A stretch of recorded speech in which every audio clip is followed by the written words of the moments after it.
V prvem dvoboju dneva je naš najboljši namiznotenisač Bojan Tokič ugnal naturaliziranega Turka kitajskega porekla Lija s 3:1 v nizih. Na koncu pa so naši slavili s 3:1 v zmagah.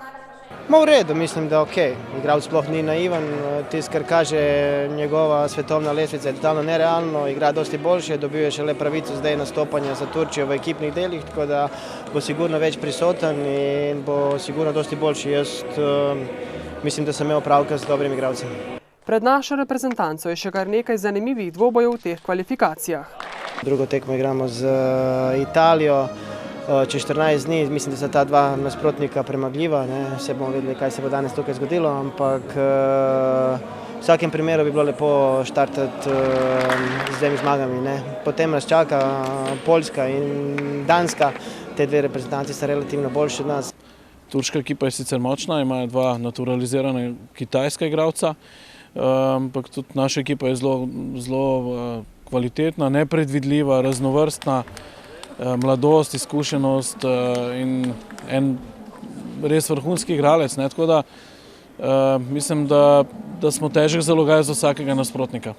Sicer pa naj bi bili pogoji za namizni tenis v športnem centru Otočec domala idealni. Ja, v namiznoteniškem klubu Krga si želimo, da bi čim več prireditev bilo v Novem mestu, da bi se res ta namiznoteniški klub dobro razvijal, da bi imeli igralci v tej okolici in po celi Sloveniji pač možnost videti najboljše in take tekme so samo dobrodošle. V bistvu selimo tekme po celi Sloveniji, tako da zadnja tekma je bila odigrana na Muti, prej je bila v Ljubljani, naslednja mislim, da bo v Novi Gorici, tako da želimo tudi na ta način v bistvu tekme približati in namizni tenis v bistvu po celi Sloveniji. Reprezentančna akcija pod okriljem namiznoteniškega kluba Krka je imela tudi dobrodelno noto.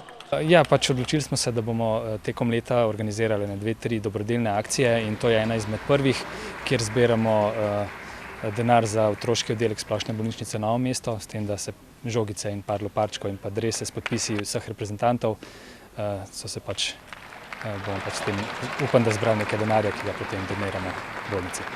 Slovensko reprezentanco poleg Tokiča sestavljajo še Jan Žibrat, Saš Lasan in Bojan Ropoša.